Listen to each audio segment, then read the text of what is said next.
What's up, everybody? I am Richard. And I'm Shawn. They're like, damn it, one more week. Oh my gosh, everybody. We have come to the end of it. It's September's red light specials, and we're closing it up right here. The store's about to close, and we've got 3 more episodes, Richard. Episodes 10, 11, and 12. This is the end. This is the end. This is the end of season 1. It's so hard to say goodbye to Lucy. Yesterday. 666. Oh, Richard, we got episode 10, A Match Made in Hell. What do you think that's about? I don't know. You have to listen to find out. Episode 11, Remember to Face the Shelves. Don't spoil it. Jeez. Ooh, and episode 12, Hell Employee Appreciation Week. I love it. I'm excited.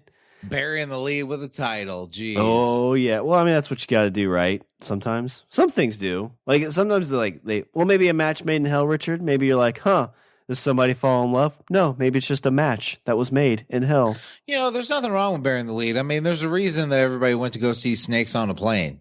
That's a good point. So, but like we said, Lucy 666. What was fun about this, like I wrote this, I think like 3 or 4 years ago at this point, which is crazy to think about. But also, I started a season 2 arc. Like I started the first episode of season 2. So I got the mojo going. I don't think I knew that. Yeah. After I finished this one, I think we recorded maybe the first episode. I was like, let's do season 2. I've got like 4 season arcs like plotted out. Really? Yeah. You know where it's at? Where is it? Trello. God damn it. Man's got a Trello board for everything. Oh, I love Trello. But I'm excited for everybody to get, kind of land this plane. And Richard, do you have anything you want to talk to anybody about before we kick into it? I'm trying. I'm trying my hardest with the voices. I'm really it's a thing. I think I'm getting there. I just hope that people can discern when I'm one person and when I'm another. That's why I start saying, Greg says, blah, blah, blah, blah, blah, blah. I didn't do that. Oh. I just did the different. I did for some reason, I don't know why, but I always made your voice kind of like Shaggy. No, that's kind of what I got. Yeah. Like I had myself talk normally. But then for you, I always kind of went up like this. This is how I talked. Yeah. I thought you were gonna do like the one dude from Scrooge. I don't know. But again, excited for everybody listening to this, loving all the feedback. So jump into the last bit of the season 1 of Lucy's 666.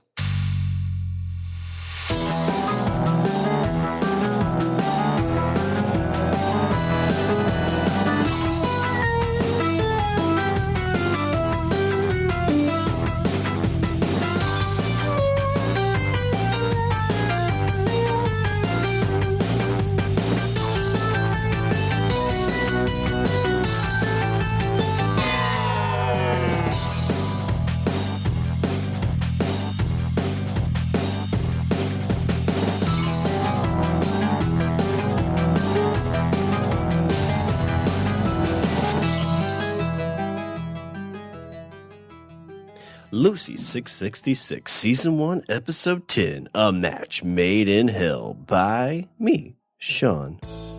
Interior, Lucy's front of store. Jerry is at the counter flipping through a Hell's TV guide. Brian is sweeping up front. I don't understand. I sweep and I sweep. It smells like I turn around and the mess just reappears. Jerry, and now you know why I don't touch the broom. You can unclog the same toilet for hours. Plunger, flush, step back, close the stall, open stall, repeat. They really do like to make this a shitty job, don't they? Jerry says, really, B-Rye? I thought of all people you wouldn't go for the low-hanging joke. Could have at least made an attempt, but instead you just took a number 2 all over the floor. I'm sorry, Jerry. I just, couldn't hold it in any longer. Like, diarrhea. Jerry says. I get it. But you didn't laugh. Probably because it wasn't funny, unlike this show. Jerry points to the magazine show Fresh Prince of Darkness. Brian drops the broom and walks over. Fresh Prince of Darkness? What's that about? Some demon that isn't fitting in at his home, so he lives with his aunt and uncle. It's a riot. I've never been a big fan of sitcoms. You sick bastard. I think I've solved the mystery of why you're in hell. Who doesn't like sitcoms? What? I just, really like reality TV. What the fuck? No one likes reality TV. You watch it because it's a train wreck. There's literally a train wreck reality TV show on HTV. HTV? Yeah, the only channel in hell. Hell TV. I get it, it's not a very clever name, but you watch what you can. Do they have shows like Survivor? Kinda, except you actually have to survive. The game, you're like swimming across gator-filled swamps, crocodile-filled rivers, and a bay full of sharks. Come to think of it, they really like you to swim for your life. What about Undercover Boss? I love that one. No, and thank the program director. No way I want the boss to show up undercover. I wouldn't want him here at all. What's the deal with that anyway? He's going to show up here soon. Is he like some evil demon or something? Worse. I've looked out for a while not having to deal with him. I've done some crazy shit while I've been here, and he stayed away, off my back for a while, but wasn't until the last guy started causing trouble. Trouble? Asking questions, trying to make things better, and not like, hey, let's help the customer better, but more like, hey, how can we torture souls more? Yeah, I've never met a guy that deserved to be in hell more. I've got a messed up humor, but the last guy, he's a whole new level. Wow, seems like a real jerk. What happened to him? I don't know if I'm ready to tell you about it, B-Rye. I just know he's not here anymore. Tire screech outside the store.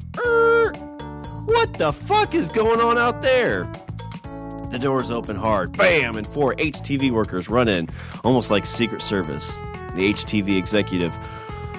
Which one of you is Jerry? That'd be me.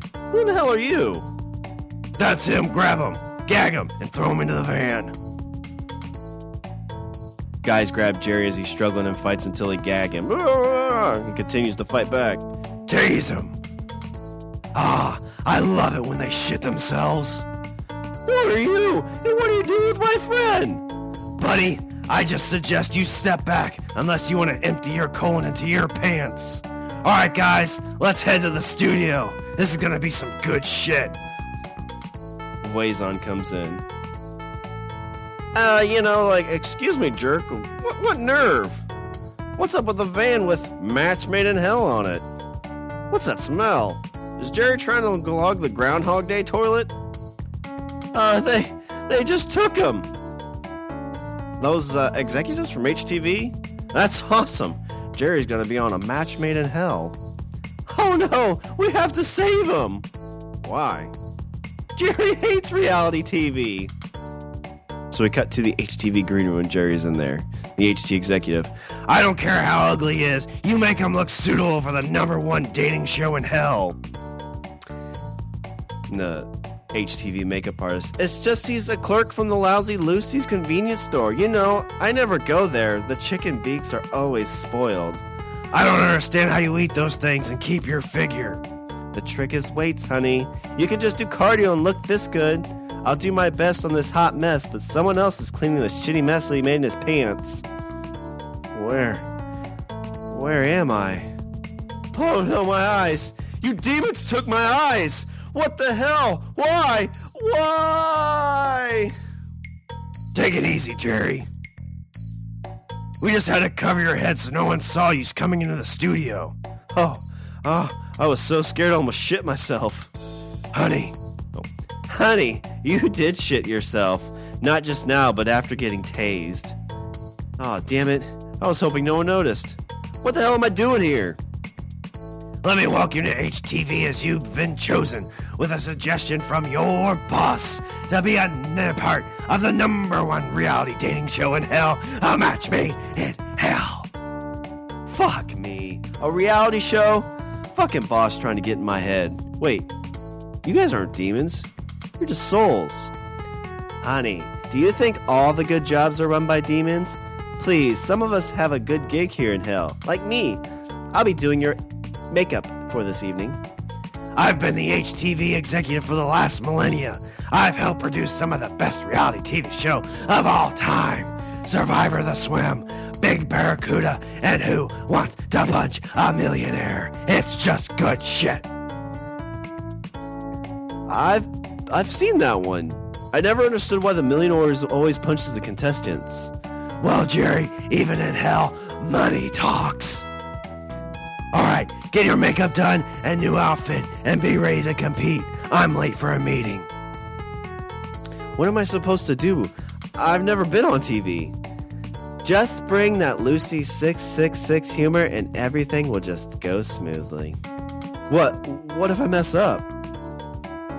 Trust me, Jerry, you don't want to fuck this up. Okay, good luck and break a leg. We get Brian and Waze on watching the TV, and there's a TV announcer.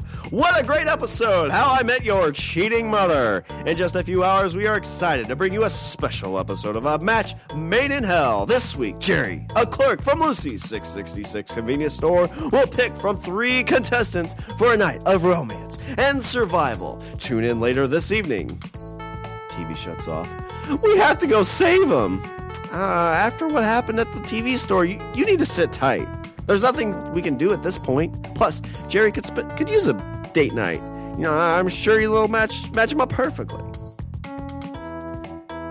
Is that what this show's about? Giving souls a love of a lifetime? No, it's even close to that Firehouse fanboy. Usually they find 3 choices that... Oh, let me read that one. No, it's not even close to that Firehouse fanboy. Usually they find 3 choices that are completely wrong for the contestant. Then the date is a huge train wreck. Oh, I can't wait to see Jerry's face. He'll be safe though, right? I'm sure you'll be okay. I think they have a fatality rate of 66.6%. What? Did you expect any other number? I'm gonna go get some popcorn and cheese. This will be great. In the dressing room, the HTV makeup artist. Okay, you didn't give me much to work with, but what do you think? I look the same. Oh, give me some credit. You look a bit better than just yourself. Door opens as the executive comes back in. All right, Jerry, showtime. Do I get show notes? Show notes. Get your ass out there that stage. The show starts in 5. Boys, take him to his seat. There's a bunch of footsteps, and you hear Jerry. Wait, I'm not ready. What would my mother think? She wants me to marry a good girl. I can see it now. Emmy Award-winning executive. It's showtime, folks. All right, we toss back to the stage. Jerry's tossed into a chair. Quiet on the set. Starting in 5, 4, 3, 2... And we get Jim Hange. Welcome back to Pit of Emotions. I'm your host, Jim Hange, and this is A Match Made in Hell. Today, we welcome this to the stage. He's a clerk from Lucie's 666 convenience store.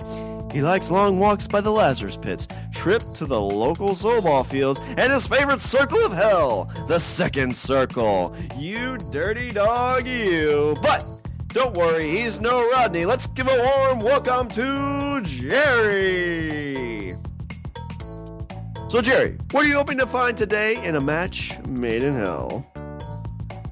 Well, Jim, I guess someone I could take home to my mother. My soulmate. How romantic. Well, Jerry, I see you haven't watched much of our show. Typically, our guests hope to not suffer unimaginable pain, unless, you're kind of into that thing. I'm not. Doesn't matter, Jerry. Let's bring out the 3 lucky bachelorettes. If you viewers at home don't know, these 3 ladies have no clue about Jerry. Jerry will ask each a question without seeing the bachelorette. And then comes the moment of truth, as Jerry will pick the lucky lady. After a selection, the 2 will go on a horrible, amazing date. And then when the 2 get back, we'll hold back laughter at the torture Jerry will go through. The crowd laughs. Contestant number 1 loves to take lost puppies and feed them to her pet alligator. Contestant number 2, in her free time, builds voodoo dolls to torture the living. And contestant 3 loves to cook. Jerry, this is your time. You can ask one question to each contestant. Anything I want to ask? Anything, Jerry, but please don't get too dirty. This is a family show. Right, because feeding puppies to gators is kids friendly. Oh, what was that? I'll just stay away from any whoopee questions. So contestant number 2, if you had a superpower, what would it be? I'd want the power of mind control, so I can make you punch yourself repeatedly. Wow, sounds like she wants you for your mind, Jerry. Contestant number 1, what would be your ideal date? First, we'd go out for some lobster. You would pay, of course. Then as we walk the streets, we'd find a litter of puppies. Then you'd carry them all back to my place, where I'd get my pet gator.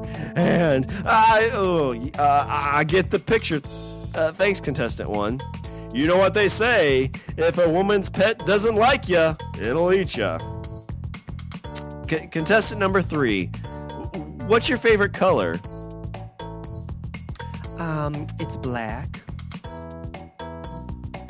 Figures.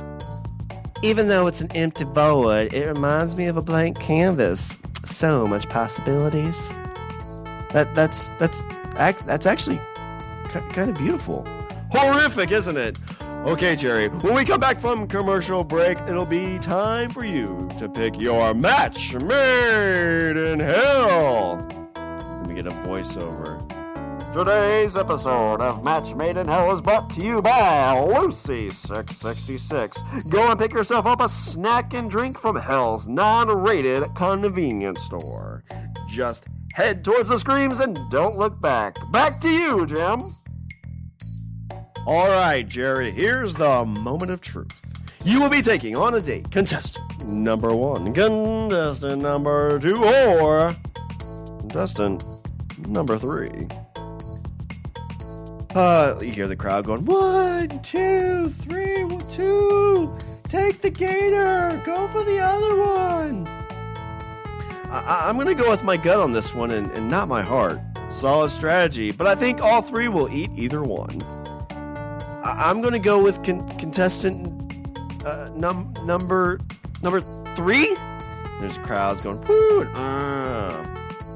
Before we show you contestant number 3, let's see who you passed up and their plans for your date. Contestants number 1 hails from the 16th century. Elizabeth Bathory was planning on taking you out for a lovely dinner, then throwing you in her gator pit. She's a big fan of Survive the Swim on HTV. Contestant number 2, Allie Jones, planning on making a voodoo doll in your likeness. If you feel any sharp pains, Jerry, it's because you broke her heart. And now, Jerry, it's time for your match made in hell contestant number 3. It opens up and you see it's Evanora. And at the same time, Jerry and Evanora both go, oh shit. The wickedest witch this side of hell, Evanora. We'll be back later tonight after Evanora seals Jerry's fate. I mean, they get back from their date.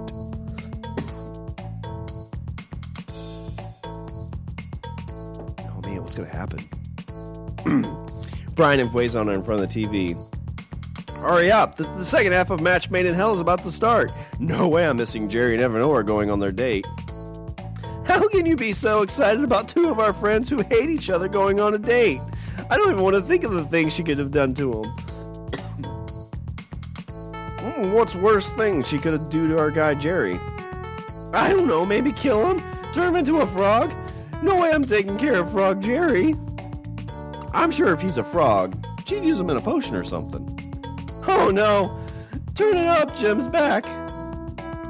Alright everybody, welcome back to everybody's favorite part of the show. This is where we get all the dirt from where Jerry's body is buried.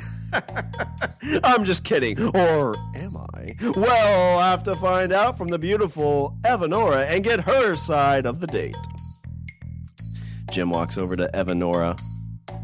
Oh, so Eve, can I call you Eve? Come to find out you and Jerry have interacted in the past. Is that correct? That is correct. He works at Lucies, which I've been known to stop and get a Diet Soul Cola. Diet? Yuck. Diet Soul Cola is the worst. Ever since they got rid of real Soul Cola, it's just not the same. Well, the audience is waiting to know what happened on your date. First off, let me start by saying how utterly repulsed I am by Jerry. If you want to compare him to other men I've dated in hell, let's just say he's lacking in a few areas. Oh, I see where you're going. He has a small penis, right? The crowd laughs. No, I mean, I'm guessing he does, but I didn't see it.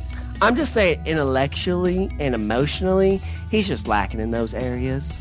Well, let's bring out Jerry and get his side of the story. Thank you. And so the crowd, he's waving to him. Thank you. Ah, Eve, my match made in hell. Sit down, Jerry. Uh-oh. Trouble in paradise lost? Let me try that again. Uh-oh. Trouble in paradise lost? Jim, I had the absolute best. Oh my, who am I kidding? This has not been a date from hell. A date from hell would be a step up from the experience I had on this date. So no whoopee. What's whoopee? Fucking you idiot. Oh, you mean being intimate. Well, Jim, let's just say that Evanora was alluding to a lot of extra activities that I was not comfortable taking part in. You see, I'm a gentleman. I never even kiss on the first date. You are something else, Jerry. First he decides to take me to a piano bar. Who goes to a piano bar except middle-aged women looking to score a horny college guy? Sounds like an experience you know a lot about. Fuck you, Jerry. You. Well, this is a first, Evanora. I don't know if I've ever seen a contestant so worked up over a date. Typically, we are laughing at the expense of the victim. I mean, the bachelor. You know what? Fuck this, Jim, and screw this show. I was brought here to have a good time messing with some poor step. I didn't expect to come here and fall in... What? Fall in what? I... fall in a deep pit of darkness that I couldn't crawl out of. You wouldn't shut up. The whole time, Jim, all he could talk about was TV, films, and his stupid hetero life partner, Brian. Or as he calls him, my little Pookie Bear. I told you that in confidence. That was our secret. Jerry, I hope to never see you again. Evanora gets up and spits towards Jerry. Well, that was an interesting turn of events. I want to thank all of our contestants and Jerry for being a part of HTV's #1 dating show, Match Made in Hell. Tune in next week as it's our special creature feature as we try to get a date for the one and only Cyclops. This is Jim Hang reminding each of you that there's a special someone out there for everyone, even in hell. Good night, everybody. Hear the crowd clap. So we're back at Lucie's and it's Voisin and Brian. I've never seen Evanora so pissed off. No, in love. You're one insane demon to think that was love. Trust me, Brian. I've heard enough stories about women who are scorned summoning a demon to put the hurt on their love, and that was what I saw in Evanora's eyes. Whatever, big guy. Let's wait till Jerry gets back and we'll get some more juicy details. When do you think they'll bring him back? You hear the doorbell ring and Jerry's thrown inside, and you hear the HTV executive. Did a great job out there, kid. You're going to be a star. You're going to get your face in the pictures. The president of Hollywood will personally call you and say, Mr. Jerry, you're a firecracker. The kind of mucky we need in this business. Really? Is this my big break? No. When's the last time you seen a guy from a dating show make it big? Well, I mean, Steve Martin, there's Burt Reynolds, and Baji Kerman, just to name a few. Who are you? Oh, I'm Doesn't matter. Jerry, you might have won me an award today. Don't expect me to thank you when I give my speech. Bye. What a dick. Jerry says, I know, right? Guy puts me on a show, wins an award, and won't even give me the courtesy of a thank you. Oh, is my buddy hurting? Do you need a hug from your little Pookie Bear? Well, I see you guys couldn't resist watching my HTV debut. That Evanora, am I right? I know what was her deal. Do you really think we'll never see her again? You two are really men through and through.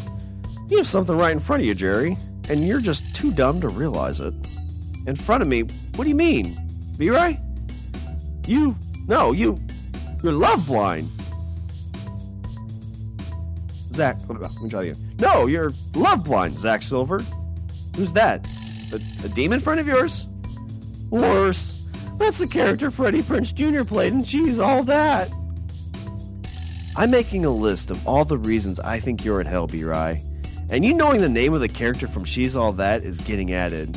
What? You just wait, Jerry. At some point, you're going to be sitting outside of Evanora's house, holding a boombox above your head. What are you talking about? Evie hates my music. She said she'd never want to see me again. Well, any moment, I guarantee she'll be coming through that door in 3, 2, 1. It's quiet. Just ambience. Then the doorbell rings, and Evanora walks in. Oh, close enough. Can I talk to Jerry alone? No, I won't let you spit in my Jerry Bear's face twice today. Take it easy, Pookie. Let's get these two some privacy. Brian says, but Blazon, she's gonna spit on him again. Give it a rest, and what's with that Jerry Bear?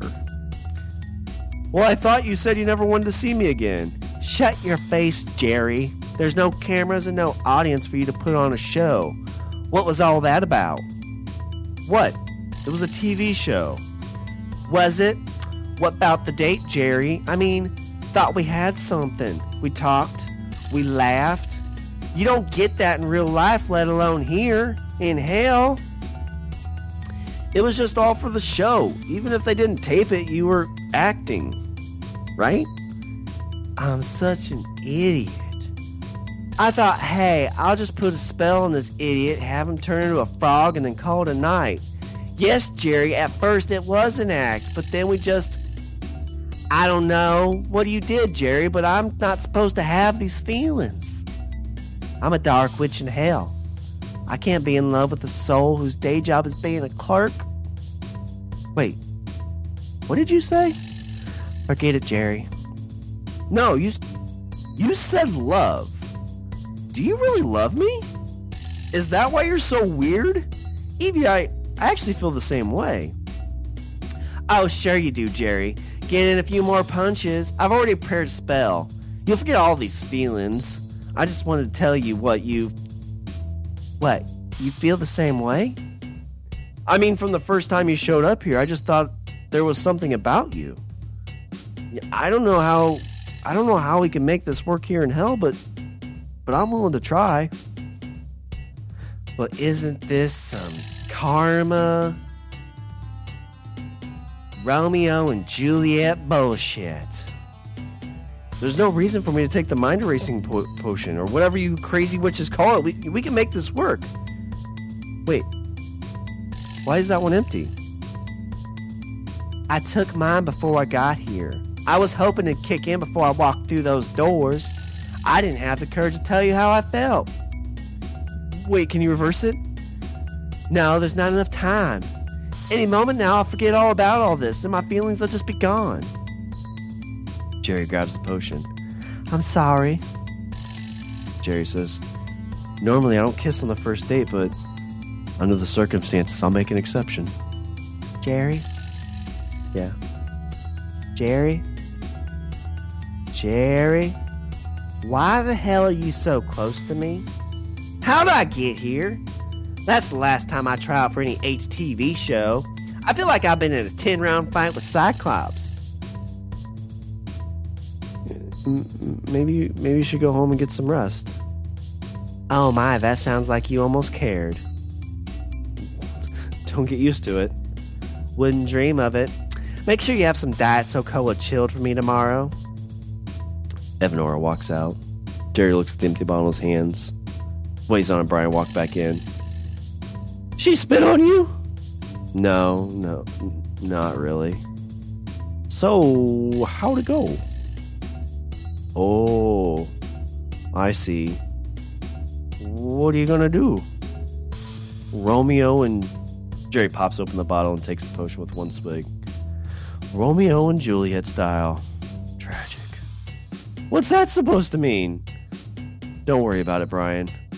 Why don't we give Jerry some space? He can work on unclogging the toilet. Is that even possible? Maybe. Go get the plunger and some gloves. I'll be right there. Brian walks off. That was probably a good idea for both of you. Yeah. Would have been a tragedy for two people in hell to be happy. I'd imagine this whole place would turn into a field of flowers and rainbows. Things tend to work out, Jerry. Even in hell. How long do I have till I forget? A few more minutes, probably. Can you leave me alone? I want to have this time just for me. Brian comes out of the bathroom. Hurry, Wazon! It's running over! There's poo everywhere!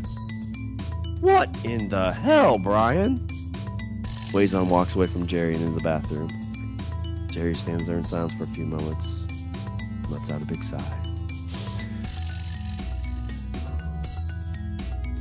The end. Season 1, Episode 11, Remember to Face the Shelves. Jerry and Brian are moving items around and stocking shelves. One is carrying something and dropping it and then helping stock. So you don't remember anything at all? Not even the screaming from the bathroom? No. The last thing I remember was walking on stage. You know, if it wasn't for that video, I'd have called you a liar. Well, I wish I could forget about Wazon and me trying to unclog the toilet. I warned you that toilet is a rigged game. Nothing but shame can come from playing. You know the good thing about you being on Match Made in Hell? All the goods are flying off the shelves. Any press is good press, right? You know, that's the weird thing. I don't feel like we've been any busier. But we're double timing it and, restocking, facing the shelves. It's like the snacks just disappear. Oh, fuck, I hope not. That's something I don't even like to joke about. With all the crap that's been going on, missing product would just ensure that the boss's special trip will be miserable. I've never met the guy. Could he really be that bad? There's only one other person I hate more than the boss. The last guy that worked here. Yeah, I'd rather kiss Wazon and have to see that guy again. I'd probably even go so low as to kiss Evanora. I don't know. I bet she has a forked tongue, kisses like a frog. Bri, I bet you'd be surprised. I have a weird feeling she's probably an okay kisser. Gross. Well, that's the last of this pallet. Seriously, the shelf isn't even halfway filled. Do we have any more in the back? The back's stacked full. We got a huge shipment this past week. Someone must have known we'd be flying through this crap. Well, is there any way we can get some help? I mean, it's about time we get an intern, right? The door busts open. The bell rings. Footsteps run into the snore. The bell rings and the door closes. Hey, demon or not, there's no need to just ram into our front door. What if there was a baby, on the other side of that door? Well, I'm sorry, friends. I had nowhere else to go. Nowhere I'd feel safe. Lorgum? The TV salesman? What brings you here? Oh, Lorgum would be fine. No need for formalities. I'm a little embarrassed to say, but I need a place to hide.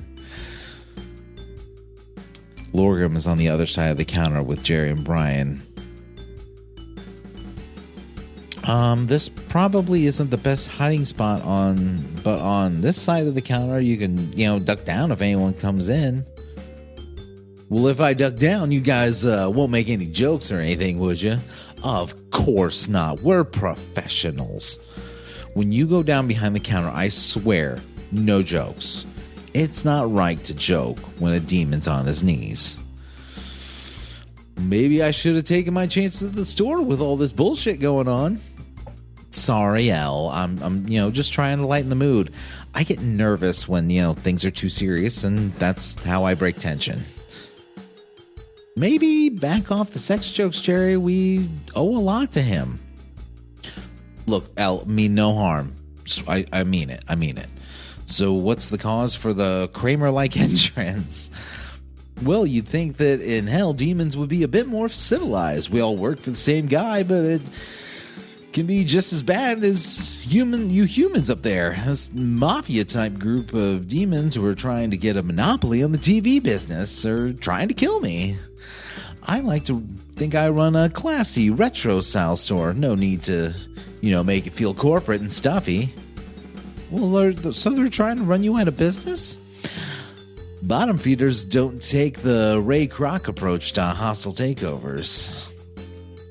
They didn't even get the offer out to buy my store before they started breaking things and trying to rip off my horns. I was able to beat a few of them off. Beat them off. I'm sorry. Please continue with your very sad story. Anyway, I had to make a run for it. I went back the next day thinking it was just, some scare tactics when they were waiting for me out front. I had nowhere else to go, so I came here. Is there anyone you can go to? What kind of hell police?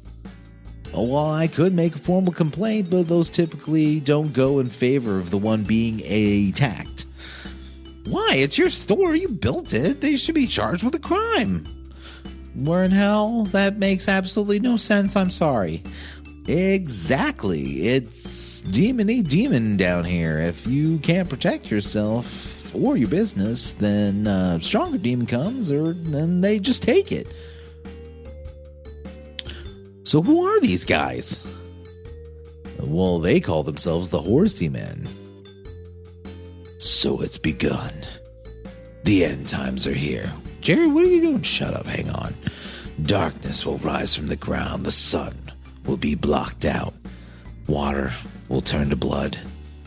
The universe as we know it will no longer exist.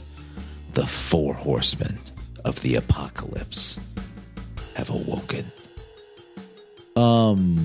What the hell are you talking about? Not horsemen. Horsey men.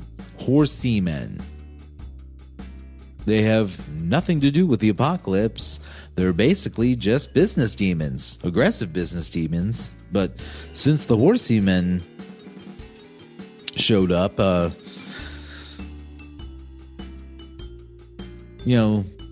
moniker of horsemen was taken, so they went with Horsey men. You have to register your gang name, it's got to be original. So sometimes you just get these weird license plate type scenarios. You don't want to be Horseman 420 or Horseman 69, right? That doesn't seem as scary, Al. Just dicks. Yeah, exactly. So what are you gonna do? Well, I have no clue. I need to lay low for a bit so I can get a plan together. Well, you can stay here as long as you want. We were just talking that, we need an intern. A demon will never pass for an intern, Bri. Not Lucy's anyway. One of the greatest tricks a demon can possess is there's a whooshing supernatural-like sound. Is making you think that demons don't exist. How do I look? You kind of look like Ron Howard. Well, that's a tough sell. A guy like that could never end up in hell. What do you do when someone notices Ron Howard's in hell? Well, I just tell them that, I orchestrated the moon landing and I left all the hints in Apollo 13. So, what's my first task? Well, how do you feel about stocking shelves? Day passes and Lorgrim is stocking shelves by himself. Houston, we have a problem. I've been stacking the same shelf all damn day, and there seems to be no end in sight. What are you doing? Are you eating all the chicken beaks? Each pallet you bring, I take all the chicken beaks off, put them on the shelf, and when I look back, the shelf's still empty. No one comes in to take a bag, and I don't eat the bag. They just whoosh. Well, there are big shelves. I mean, how many pallets have we done? 2 or 3? 3. 37. In a row. Non-stop. Well, this is crazy. How can we be stocking the same shelf all day? Well, I'm starting to think I'd be better taking my chances with the horsey men. Brian, how many more pallets do we have back there? Well, hang on, let me look. Brian walks towards the back. Lorgrim says, I didn't see any left after we brought the last one out. Brian comes up slowly. Guys, you are not going to believe this. It's full, isn't it? It is. What? The back room is full of pallets stacked to the ceiling. It's like we haven't done any work at all today. Well, that's impossible, even for Hell's standards. Jerry, Brian, and Lorgrim knock open the swinging doors to see the back room. What the? Are you kidding me? How in the hell is this possible? I mean, I've heard of torture, but this is unnecessary. I mean, what the actual fuck, honestly? Well, it's okay, man. We'll figure this out. I don't understand. I've been stacking all day. I don't even have any music to stack to. It's not like we get to stack different shelves. It's the same damn one. There's got to be an explanation. Even in hell, there's a reason for things. Yeah, Lorgrim, just take a seat. It seems like you've been through a lot today. Oh, I've been through a lot. Yeah, you're fucking right. I've been through a lot. This fucking sword isn't helping my mood one bit. What happens if I just, start tearing shit up? Will it just go back to where it belongs? Lorgrim kicks over a stand of magazines. Nope, those magazines just stay on the floor, huh? Well, maybe the power is just here on this stand we've been stacking. Just knock this pain in my ass right over. No. Lorgrim uses his demon powers to throw the stand across the store, making a very big crash. After the crash settles, there is a low sound similar to an exhaust fan in a vent. Underneath the shelving was a small portal that the beaks were falling into and disappearing. Well, look at that. What is it, Lorgrim? It's a genuine hell portal. Someone is either fucking with you guys or stealing the merch. How do we find out, who made it? Well, we can put our collective brains together and figure it out, or we can jump in the portal and just see where we end up. You go, we go. Right, Ron?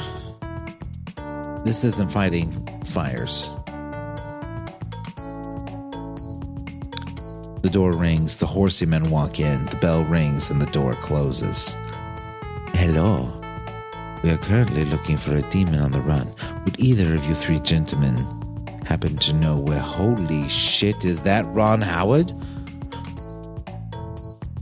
Plot twist? I wouldn't...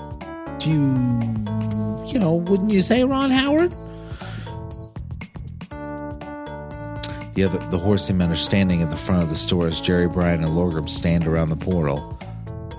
What's that on the floor? Nothing. Just, we spilled some stuff.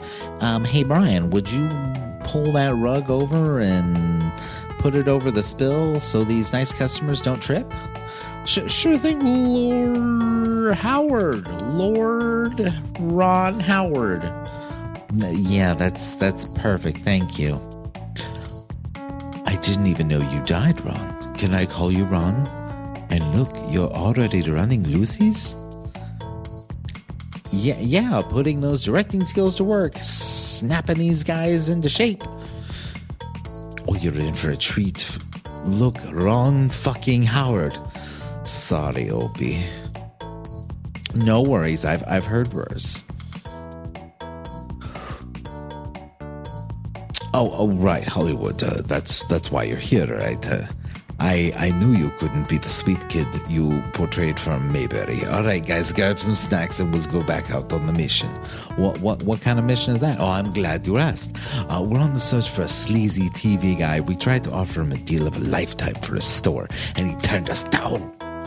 So now we're going to do things the right way. Create your own business and compete in a fair and open market? No. We'll tear off his horns and throw him out in his ass. You know, the honorable thing. Super honorable. You just take what doesn't belong to you and take full credit? See, guys, Ron gets it. You guys get your crap yet? The horsey men put the snacks on the counter, and it starts getting rung up. It's tough to find good help these days. I pay them in chicken beaks and soul cola. The total will be $666.66. You guys buy the whole store? Ugh, anyway, here. All right, back to the mission.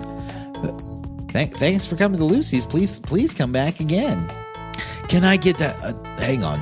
This is a bit embarrassing, but I am such a huge fan. Do you think it'd be a problem to get a picture? Yeah, that's fine. If that would help get you guys on your way. I just had to say that I loved Cocoon. I loved it so much. Wilford Brimley, oh my goodness, spoke to me in ways you wouldn't understand. All right, say cheese. Thank you so much. This has been the experience of my entire damnation. Of all the places I could walk into, I go to the exact one Ron Howard is in. Sometimes luck's on your side. Well, if you messed up that picture, there you know. Wait a second. You're not Ron Howard. You're that slimy TV salesman. The picture doesn't lie. Get him! The horsey men henchmen run after Lorgrim. Lorgrim runs as Brian and Jerry make their way to the back. The henchmen start yelling as Brian and Jerry throw canned goods at them. Run! This way! Get to the back! Get to the back! You stupid jackasses. Look, I don't want to have to get rough with you, pal, but if you don't come out, I'm gonna burn the entire place to the ground. Jerry, Lorgrim, and Brian are sitting against the door in the back, breathing heavily. Thanks, guys. I would be a dead demon if it wasn't for you. No problem, Ron. Brian, you don't have to call him Ron anymore. The jig is up. Well, I'm sorry, Jerry, but he's still Ron Howard. I don't get what, elbowed in the side again. Lorgrim performs a spell and shifts back to his demon self. Guys, we have bigger problems than my shape-shifting. We need to get over these we need to go over these things before we just jump right in. We can't be making up rules on what to call people on the fly. Well, Bri, if we don't figure something out, I don't think we'll have so much to worry about ever again. I'm giving you guys 30 seconds before we break this door down. Guys, just let them take me. There's no reason for you to put yourselves in any more trouble. No way, Lorgrim. You helped us out. We're helping you out. Yeah. You go, we go. That gives me an idea. Backdraft. It's no time for a movie. No, Brian. Create a backdraft.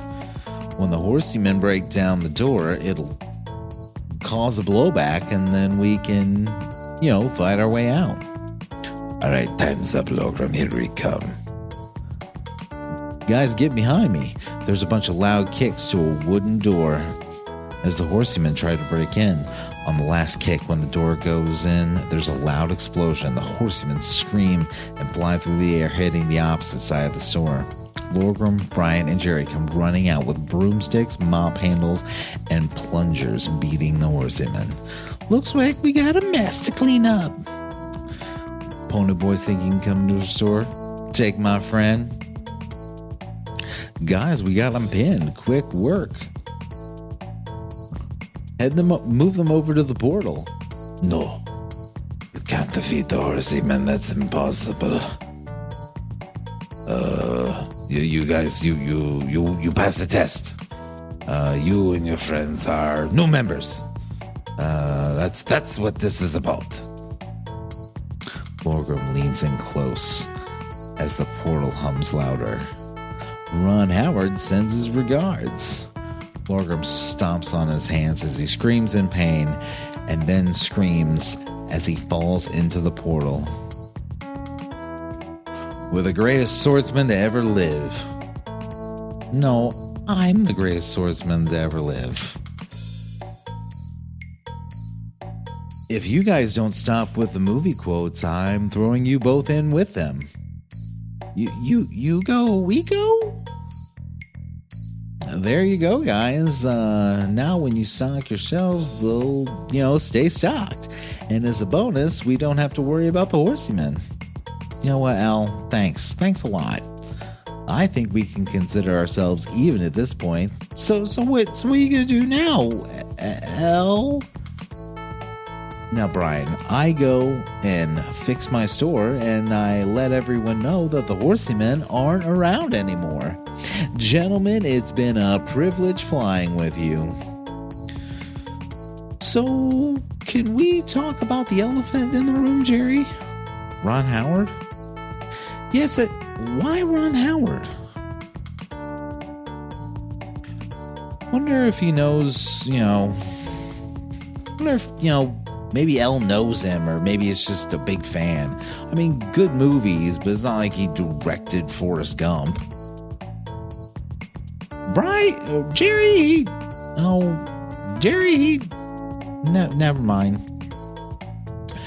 Later that day, great work, Bri. We still got a long way to go, but no one will know that we had a battle royale in here. Well, we've been at this all day, but at least the shelves are staying stocked. The door opens. The bell rings. Footsteps in a march style. The bell rings as the door closes. What is this mess? Holy shit, it's Hitler. That's Boss Hitler to you! Jenny!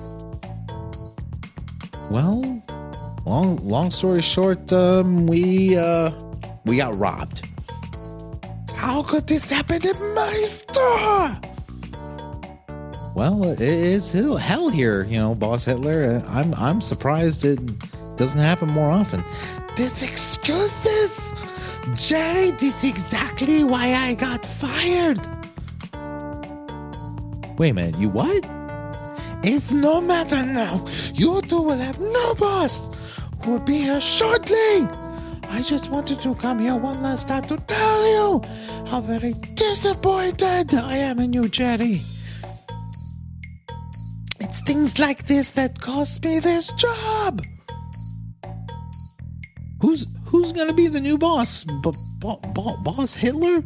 Did Jerry get a promotion? Former boss Hitler? No. Employee, I don't know. Jerry is not getting a promotion. I just wish I was here to see your face when no boss shows up. Goodbye, Jerry. And stupid clerk, I don't know name.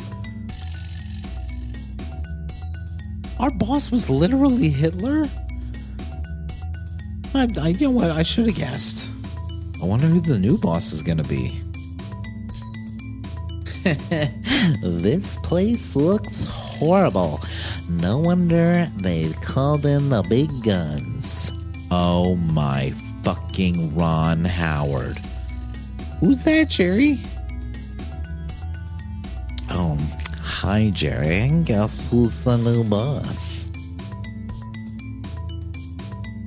He's the last guy that worked here. We could have a little team meeting right now. What do you say, guys? And Fiend. Lucy 666, Season 1, Episode 12, Hell Employee Appreciation Week. By me, Shawn. So, front of the office. Well, that's right, guys. I don't know. My name is Steve, and I'm your new boss. There's going to be a few changes to the day-to-day here at Lucy's number 1.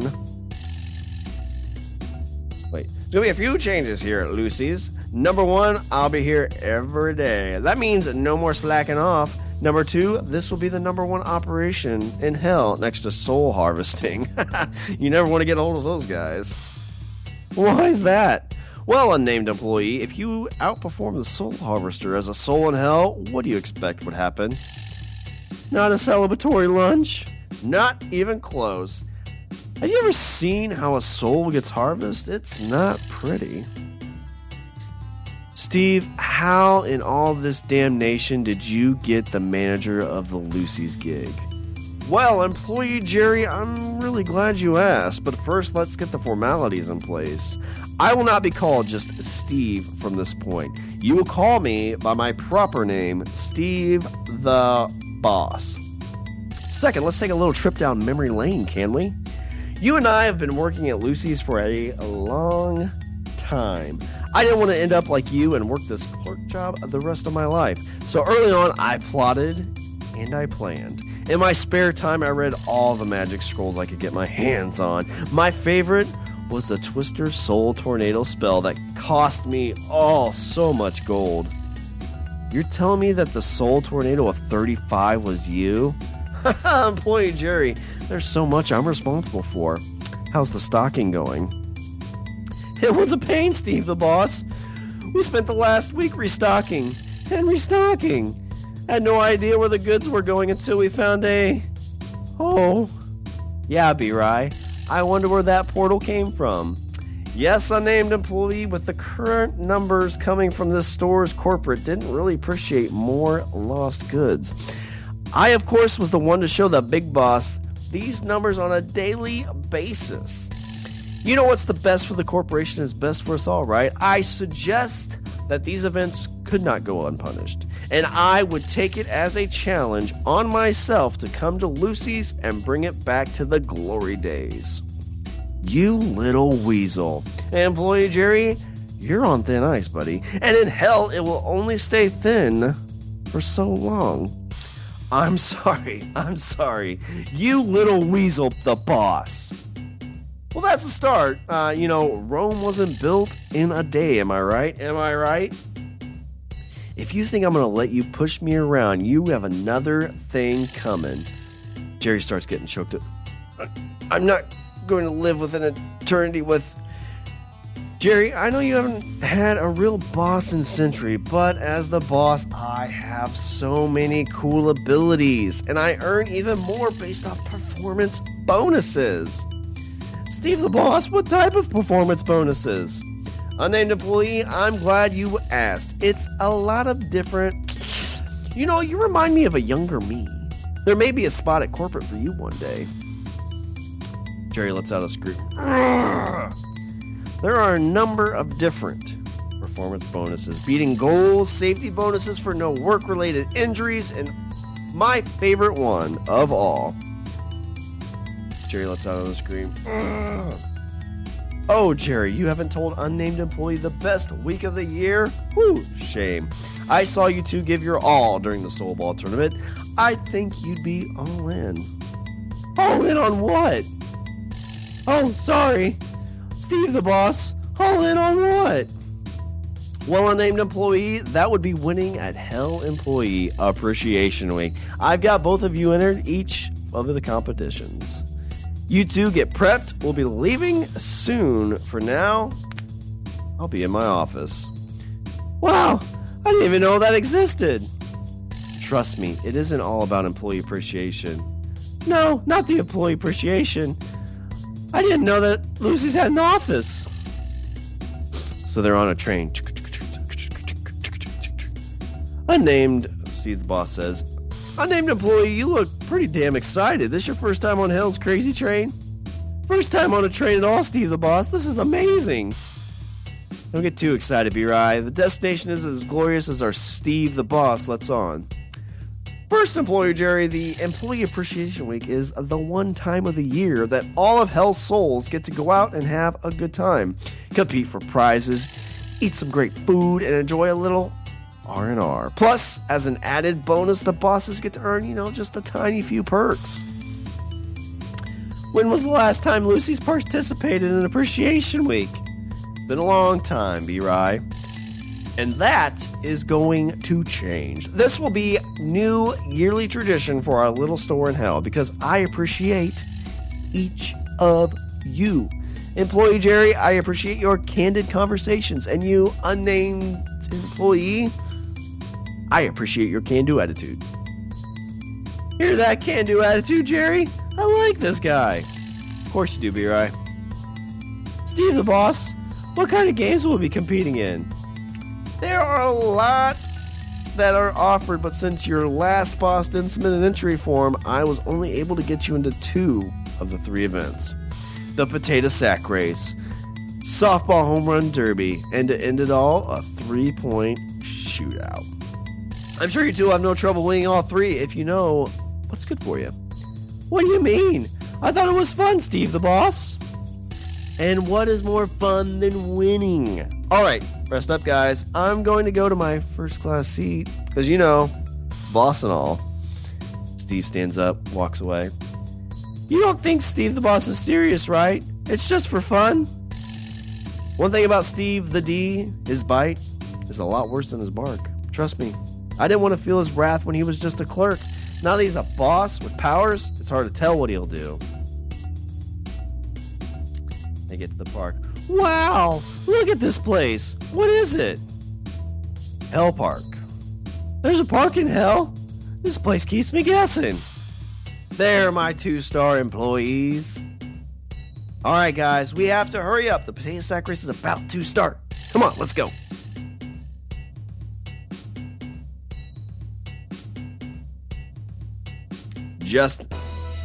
So Jerry and Brian are staying near the potato stack race. And they're getting stretched and ready, and you hear Kevin Goatherd over the loudspeaker announcing the teams. Steve the boss. Just in time, employee Jerry and unnamed employee. Here, take these sacks and get to the starting line. They're about to start. And hey, I believe in you guys. I believe in you. I believe in you. Well, I mean, you'll win if you know what's good for you, right? Anyway, good luck. Kevin Goatherd over the loudspeakers. One moment, folks. We have all the way from Lucie's convenience store. Employee Jerry and unnamed employee. Great guy, huh? I have to earn his respect. I have to earn Steve the boss's respect. I'll do that on the field of battle. Settle down, General Patton. It's a potato sack race, not a war. Just at the hospital.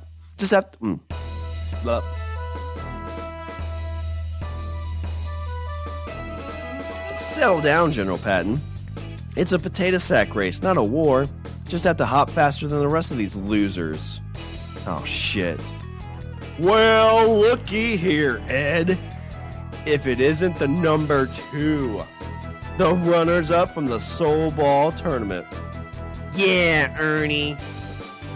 Who let these 2 lose again? I think it was... Yeah, it was us. It's hard to forget with that big shiny trophy in our store. Well, if it isn't Ed and Ernie.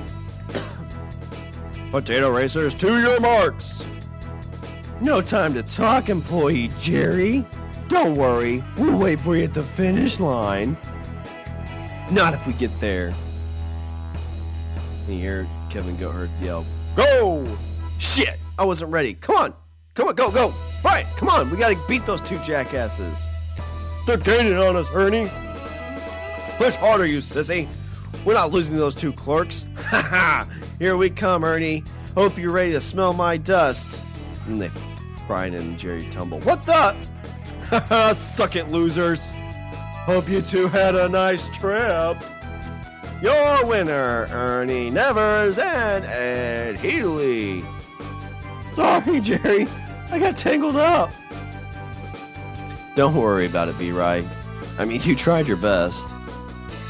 See, the boss comes up. How embarrassing. You two couldn't even perform the simple task of hopping in a potato sack?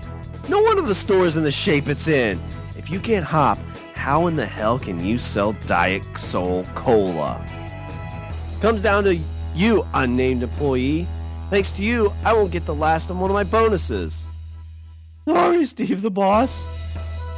Give him some slack, Steve the boss. We just got off a train and didn't have any time to prepare. Well, you'll have time to prepare for the next game. It's the softball home run derby. 3 outs. Point for each home run. The two of you will have your scores added together. Steve the boss, that's our game for sure. Jerry has a lot of skills with a bat.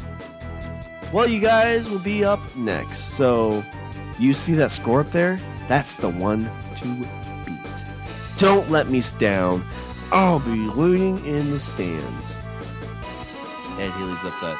Look at that score. 15 home runs and counting. You're going to beat you again. You think you guys can even get one softball over the wall? That's an impressive score, Ed. How many did you hit out? I hit my fair share. I'm sure you did. And that's the final out for Ernie Nevers. That gives Ernie and Ed a total of 18 home runs. Next up, unnamed employee from Lucie, 666. All right, B-Rye, you got this. Don't try to crank them out. Just take easy swings. You got this. All right, easy swings. I got this. Brian walks on the field and picks up a bat. Ernie walks next to Ed and Jerry. 18 bombs, Jerry. How many do you think you two can get? Well, I think B-Rye will, get 18 all by himself. Hear the umpire yell, 1 out. It's a practice swing. Sure, Jerry. Just like Casey at bat, right? Yeah, there won't be any joy in Mudville today, will there, Ernie? You hear the ball hit the fence. Out number 2. Oh, shit. Does he know which way to hit the ball?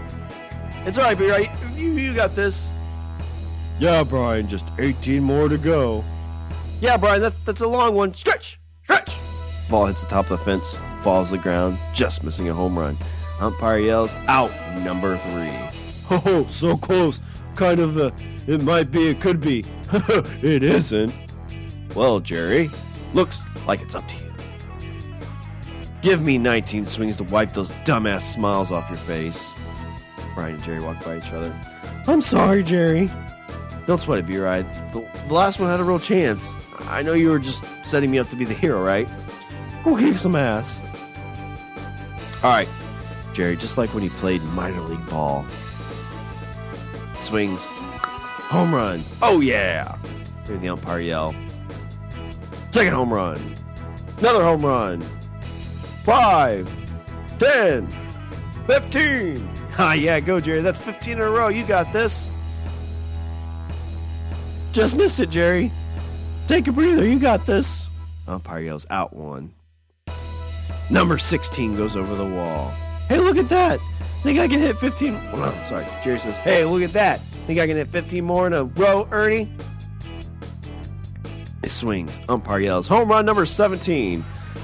Jerry quietly to himself. 2 more, Jerry. You got this. Hey, your Jerry's starting to look a little bit flustered. Hits the ball. It's going. Stay fair. Go foul. Go foul. Go foul. For all that's unholy, go foul. Foul ball, yells the umpire, out number 3. Kevin Goat heard over the loudspeakers. What a run by unnamed employee and employee Jerry, but they'll just come up a bit short, finishing in second place. Winner in their second event, Ernie Nevers and Ed Healy. They're at the Hell Park Theater. I'm really sorry, employee Jerry. I've messed up both games for us. It's okay, unnamed employee. David B-Right is not around. We don't have to use those stupid names. Listen, we don't have to worry about winning any of these games. There's no reason to give Steve any more powers than he already has. Steve the boss. No, it's Steve. not Steve the boss. No, employee Jerry, it's Steve the boss. Well, if it isn't the two most disappointing employees I've ever had the opportunity to work with. I must say, unnamed employee, you really let down the team again. Come on, Steve. Steve the boss. He's not the most athletic guy. I mean, look at him. How can you be mad at someone that cute? Employee Jerry, cute, doesn't get you shit in hell. That's why I need results. I'm here to show the big boss that I can get it done. If I can turn around Lucie's, I've got a shot at the big chair. Oh no, Steve the boss, you don't mean his chair, do you? The king of hell? What? You mean Satan? No, you idiot. Employee Jerry, have you not taught this kid anything? I'm talking about President of Hell, Inc. The theater stores, and yes, convenience stores. Oh, I've always wanted to be the head of a corporation. How does us winning some stupid games help that, Steve the boss? By winning, I'll be given more powers and my reputation will grow as a leader. If I can take you two from zeros to heroes, running corporate would be a breeze. There's a shout to take your seats. The show's about to start. The last game will take place after the show. You two get focused and don't let me down. There's some footsteps, some theater film going. So they have movies there? Theaters here? Yeah, slim picking on movies though. What are they playing today? Bedazzled. So they're at a basketball court. You hear basketballs bouncing around. I'm just saying that if the devil wanted to have a bit better PR, he should always look like Elizabeth Hurley. I see a red dude with a pitchfork and red horns. I'm not listening what he has to say, but if it's Elizabeth Hurley, yeah, I'd at least give her a time of day. Oh, great. Here comes Ed and Ernie. All right. Oh, great. Ed and Ernie are just finishing up. In all my centuries, I've never seen such a show as what was on display. Ed and Ernie have just broken the record for most points in the three-point shootout with 660 points. Really tired of those two. B-Rod. B-Rod. Brian has walked over to where Ed and Ernie are standing. You're insane. Did you just hear the score? Record number of points. Yes, but not the max total number of points, right? Unnamed employee, this isn't up for debate. You couldn't hit one ball over the fence and you expect me to believe that you can make every three? Ed and I are back-to-back 2-on-2 champions of hell, and we each missed one. B-Right, let's just go and get this over with. Look, even the crowd knows there's no possible way. We've busted you two again. Just go and finish this. It's a formality at this point. Come on, Ed. Let's go get our ribbons fitted. Why do you have to go and make it worse, B-Rye? Seriously, we're embarrassing ourselves. Listen, I'm not going out there for Lucies or Steve the boss. When I go out there to compete, I'm going out there for us, Jerry. Everyone comes into our store, laughs at us and calls us names, except our friends. We're going out there and winning this thing. I'm going first. Brian walks away from Jerry and heads onto the court. Even though crowd left, I guess we have to let the last team try their best. First up, unnamed employee. Oh, I can't watch this. B-Roy can't even hit a ball over a fence. How's he going to be making three-pointers? And there's a loud countdown. 3, 2, 1. Here, balls coming out, feet squeaking. Here, swish, swish, swish. Brian has made every basket and is on his last shot. What the shit? Is B-Rye Larry Bird? Another basket. 2 more, B-Rye. Another basket. Looking off the court towards Jerry. Jerry, look. Jerry, look. Eyes closed. Brian shoots the ball and it rolls around the rim and goes in. The crowd starts coming back and cheers. How? I played a ton of NBA Jam. Once you get on fire, you can't miss. Now go out and win this thing. For us. Next up for Team Lucies is Employee Jerry. He can only miss 1 basket to win this year's Hell's Shootout. Here, 3, 2, 1. Swish, swish, swish, We are down to the last 3 basketballs, and employee Jerry has not missed one. The crowd erupts. There's no way. No way. I don't know, Ernie. He's on fire. Jerry takes a deep breath and the crowds go silent. You hear the ball bounce and then the shot swoosh. In the distance, you hear a faint crowd cheer and Kevin Goatherd. This match is all tied up at 660 points. This is for the win, Jerry. This is for the win, B-Rye. Jerry takes a deep breath again and the crowd is silent. He shoots and the crowd gasps. It rolls around the rim for a few seconds and then falls into the hoop, and the crowd explodes with cheers. There it is, a new record, and your winners of Hell's Shootout, Team Lucies. There's 1 ball left, but it has no bearing on the outcome because Team Lucies, the shootout ribbon, is all yours. Jerry picks up the last ball, bounces a few times. Hey, Ernie, Ned, eyes closed. Jerry tosses the ball in a hook shot fashion as it swishes through the net. He walks off the court cocky, high-fives Brian. A perfect score, Jerry. We did it. We won something. On the championship stage, Kevin Goatherd is up giving awards. And also winners of softball's home run derby, Ed Healy and Ernie Nevers. There's a cough clap for Ernie. They act like they raise their belts like they won championship belts. Yeah, we're the best. You want a piece of this? Back-to-back champions. All right, that's enough. Get off the stage. And last but not least, after setting a record number for points in the Hell Shootout with 666 points, the winners of the last competition of the evening, we'd like to welcome on stage the winners from Lucy's, employee Jerry, and unnamed employee. All right, let's go get our ribbons. Hey, what's going on? Jerry, I can't move my legs. Like, Jerry, I can't move my legs. I can't move my legs. Be right. What the... Steve the boss comes around the corner. What a great showing, you two. That was simply amazing how you were able to put up a perfect score. 666 points nonetheless. Oh, this will look so great when I turn in my quarterly report. How thorough. My excellent leadership, I was able to motivate 2 hellish clerks to set an unbreakable record. Now I'll go and accept the prize I so deserve. Steve walks up to the crowd. He's saying, thank you. I know this was a lot of work on my part, but I just wanted to say that without my dedication, this record would have never been achieved. Don't worry about it, Jerry. I didn't need a stupid ribbon. Me either, B-Rye. We won this thing for us. Back at Lucy's, Steve the boss is hammering the ribbon next to a picture of him. I thought to myself, should this go in my office? Somewhere I can see it all the time and feel good about the hard work I'm doing here in hell. Then I realized that it would be better suited here, so when everyone walks in here to buy their barbecued beaks or Diet So-Colas, they can look up and say, wow, that soul has a lot of potential. Steve the boss, if I may, could you at least put our names somewhere near the ribbon? Or maybe let us get in the picture?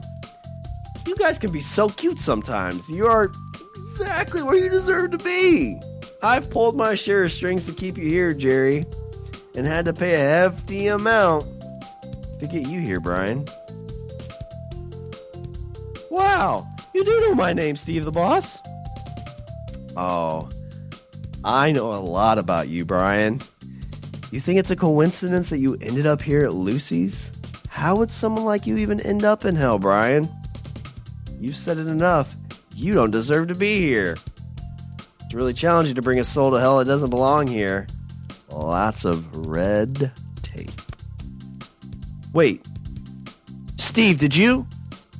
No. There's no way you could have. Could have what? Be right. I think Steve is the reason you're in hell. Ding, ding, ding. Whew, wow, that is a lot of weight off these shoulders.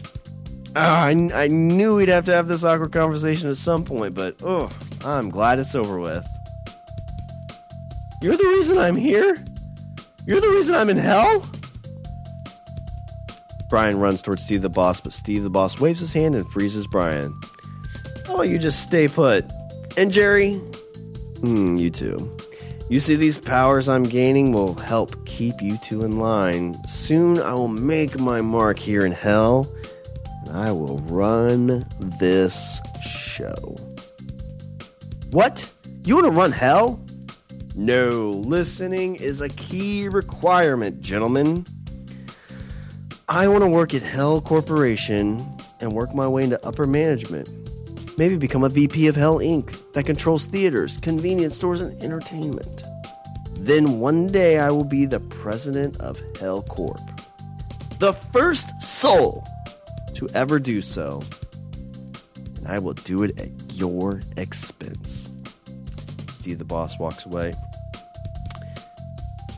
B-Rye, for the first time since I've gotten here, I'm kind of scared. Jerry? Yeah, B-Rye? I'm not supposed to be here. I'm not supposed to be in hell. The end.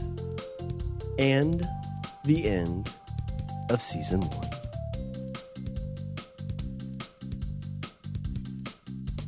Oh, Richard, there it is. 12 episodes, hundreds of pages, hours of work, and we got it done. Okay. You know, we always close this with me. This one needs your thoughts. I need your closing thoughts, because this was your baby. Oh, this was your baby, and now your baby is off in the world. It's no more baby. It's grown. It's out.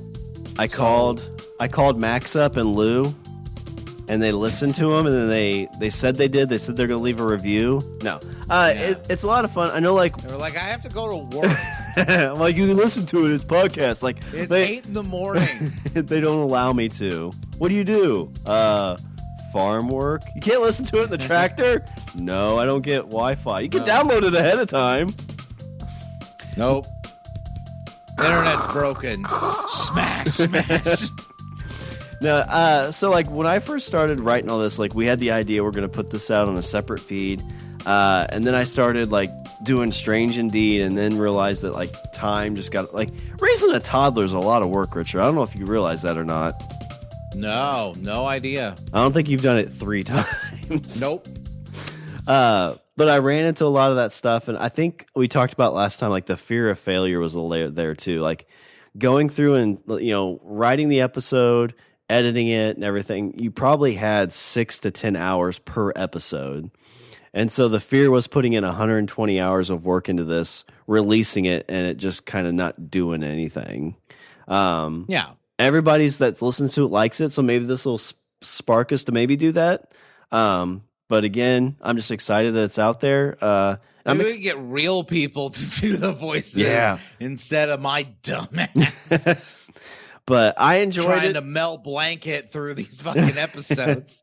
But I enjoyed it. I'm excited to maybe take a look at season 2. But you know, we've moved into. Ooh, give us a tease. You said you have an arc. Give us.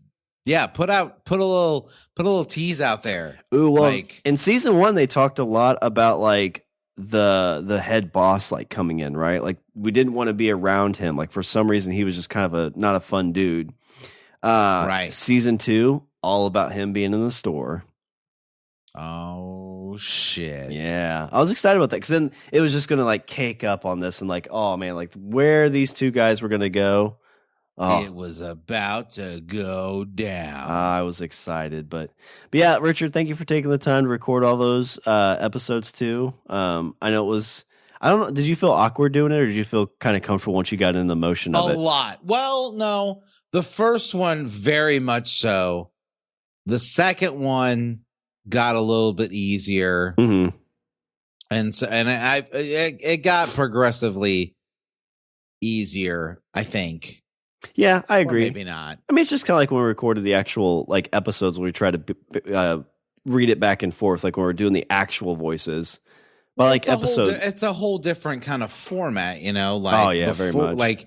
Like with this, it's just you and me, and we're talking. With the other thing, it's like you're reading a thing and trying to like put some life into it. And it's different. Yeah. Well, I was meaning even like when we were doing Lucies, when we were actually reading those, like trying to record episodes, like the first one or two, like we're trying to find our voice. By the third, fourth, and fifth one, I think we kind of figured it out. But yeah. But again, thanks everybody for humoring me, for letting me put this out there and kind of let me expose my Lucies, my clerks, if you will. Okay. Woo. No, I can't do that. Well, I could do that in audio. I mean, you're the only one that's going to see it. I was stark naked when I recorded. But let me do a little bit of housekeeping while we close up Lucies for the month of September. Visit our website, we're at languagebros.com. Follow us on Twitter and Instagram at languagebro. Email us at bros@languagebros.com. And we always like to thank Lucy's favorite customers, Wendy and Aaron. You guys are getting they're getting 3 cases a copy of all the scripts, and yes. Sean's gonna sign them. And they're getting a case of Diet Soul Cola. Yeah. Don't say that. Then you'll actually have to do it. I know. They're like, this is just Pepsi. You just wrote on it in Sharpie. All right. Well, Richard, is there anything else before I close her out? No, sir. All right. Let's close the book. All right. Well, that's all the Bromance have for this show. I'm Shawn. And I'm Richard. And right now, B-O-Y. B-O-Y not. Diet Soul Cola sounds good. Some bat wings. Oof. Get a Sharpie and have at it, sir.